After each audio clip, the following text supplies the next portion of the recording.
आज अमेरिका और ईरान के युद्ध का 10वां दिन है और इजरायल ने आज भी ईरान पर एक बड़ा हवाई हमला करके तेहरान सहित कई और इलाकों में इंफ्रास्ट्रक्चर पर हवाई हमले किए हैं। इसके जवाब में ईरान ने भी इजरायल पर अपनी मिसाइल से एक बड़ा हमला किया है। जो नए वीडियो आए हैं, जो नई तस्वीरें आई हैं, वो जरा पहले देखिए।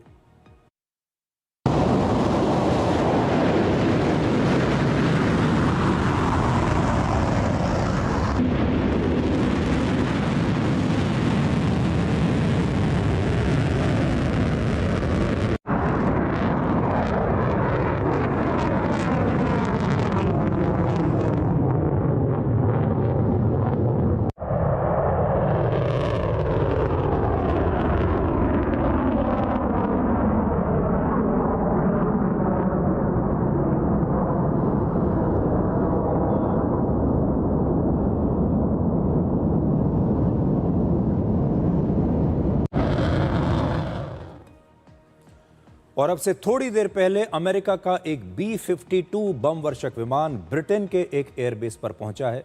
फ्रांस अब पश्चिमी एशिया में अपने 2 युद्धपोत भेज रहा है ताकि समुद्री रास्तों और व्यापारिक जहाज़ों की सुरक्षा की जा सके। और पिछले 24 घंटों में अमेरिका और इजराइल ने ईरान के एक महत्वपूर्ण शहर पर 6 बड़े हवाई हमले किए हैं और इस शहर का नाम है बंदर अब्बास। और ये इलाका स्ट्रेट ऑफ हॉर्मूज के बहुत पास है, बहुत करीब है। अमेरिका और इजराइल के हमलों में ईरान के 11 युद्धपोत डुबो दिए गए हैं और ईरान का एक नेवल बेस पूरी तरह से नष्ट कर दिया गया।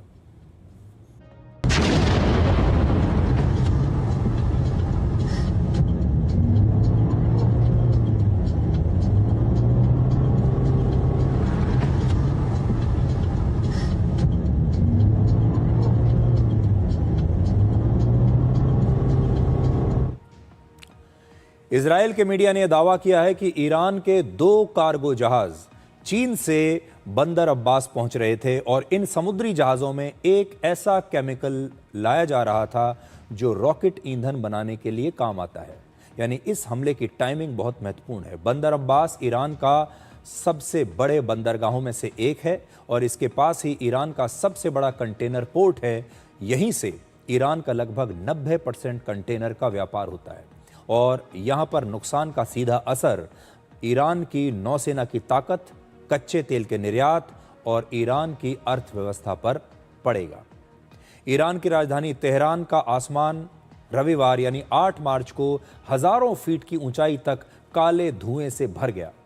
इस युद्ध में अमेरिका और इजराइल ने 7 मार्च को पहली बार तेहरान और उसके आसपास के इलाकों में 30 बड़े ऑयल डेपो नष्ट कर दिए और इस समय भी उनमें आग लगी हुई है।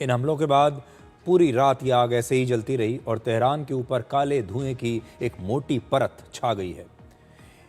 इस टॉक्सिक क्लाउड की वजह से कल वहां के लोगों को सूरज की रोशनी भी दिखाई नहीं दी और वहां एक अजीब सा अंधेरा छा गया है। अब यह आशंका है कि जहरीले धुएं में मौजूद केमिकल्स बारिश के पानी के साथ मिलकर एसिड रेन पैदा कर सकते हैं और कई स्थानों पर एसिड रेन होने के दावे भी किए गए हैं और ये एसिड रेन इंसानों के लिए और पर्यावरण के लिए बहुत ही खतरनाक है। तेहरान शहर की हवा में जले हुए ईंधन और केमिकल की बहुत तेज बदबू आ रही है जिससे लोगों को सांस लेने में बहुत परेशानी हो रही है, आंखों में जलन हो रही है और बहुत सारे लोगों को गले में दर्द हो रहा है। इसलिए वहाँ लोगों को अपने अपने घरों के अंदर रहने और मास्क पहनने की सलाह वहाँ पर दी गई है।